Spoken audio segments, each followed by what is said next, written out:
524 KMJ, and straight to the phones we go, talking about Sergeant Gary Stein, recommended now for less than honorable discharge, dismissed from the United States Marine Corps after 9 years of service for what he writes about Barack Obama on his Facebook page, calling him a coward, calling him a religious enemy, and putting him on a jackass poster, etc., etc.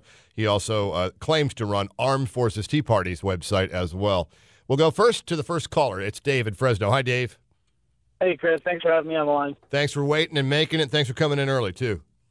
Thanks. Yeah, I heard you talking about this. I was talking about it on my Facebook page with some of my former veterans that were in various military, such as Marines and Army. And I was in the Navy for 10 years myself. And I really need to preface this with, I am totally disgusted with the current administration, including the President Barack Obama. But in the 10 years I served in the military service, I fully understood the consequences of the oath that I took, that I would pledge allegiance to the Constitution and the President. And as much as it pains me to say this, I would never speak poorly about my commander-in-chief while serving in a uniform. That's a pretty reasonable place to come from, especially considering what your oath means. Now, the other thing I wanted to clarify on is it's not less than honorable. It's considered OTH, which they call other than honorable, and there's actually multi-levels of discharges you can get. Okay. Obviously, honorable being the highest one. Other than honorable covers a bunch of categories. It could be medical, it could be a minor offense, it could be you're just not fit for duty. The one that he didn't get that is going to be his saving grace is what they call a bad conduct discharge or a dishonorable discharge, and you won't work at McDonald's if you got one of those. Would you, based on what you said and having served and knowing what you couldn't say even though you were a United States citizen, would you give this guy a better discharge then so that he can capitalize on benefits after 9 years to his country? Well, according to the articles in the UCMJ, and this is where I differ with some of my military buddies, I don't think he was deserving of a discharge.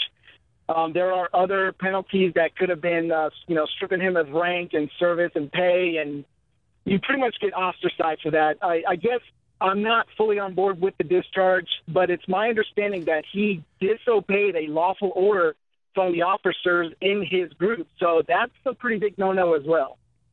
Lawful order to cease and desist on this? Yes, if you're given a direct order by an officer in charge, and that officer cites an article in the UCMJ, the Unified Code of Military Justice, yeah. And you purposely violate that, then you're subject to punishment under disobeying a lawful order as well in Article 15. All right. Did you ever feel, I'm just trying to get a feel for this, did you ever feel constrained under having less First Amendment rights than I do when you were serving?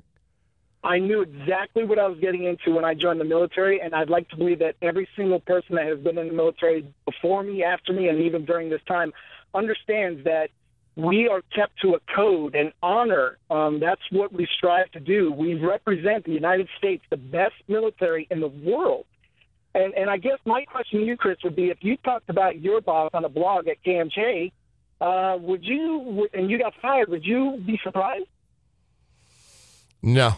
I mean, no. If you got on a blog and said, KMG staff and supervisors here, they're the worst I've ever had to work, and you kept doing that, Dave, you were warned. Right. And then you mentioned a blog on a website that is, and the URL and domain name is owned by KMJ Radio. However, if we're going to parse this even further, KMJ doesn't own my Facebook page. Now, I invite listeners on there. I'm on Facebook only because KMJ told me I had to be. That's a personal thing, but that's my world, in my opinion. Now, if I'm going after Skip Essex or Patty Hickson on that one, is that the same thing? Is that a personal place? I think it is. I think anytime you're talking about your employer, you're at risk of devaluing that company's name, and you're at risk, and you're that's why they pull sponsors from you guys sometimes, because you say something that's offensive, like Rush Limbaugh did, right, and they try to pull sponsors, and then they hold you liable for that. So you're a risk to that company. You got to go. Well, we do weigh the risks, by the way. Thanks, brother. I appreciate it. 490-5858, 800-776-5858. Dave, sorry I didn't say it. Thank you for your service.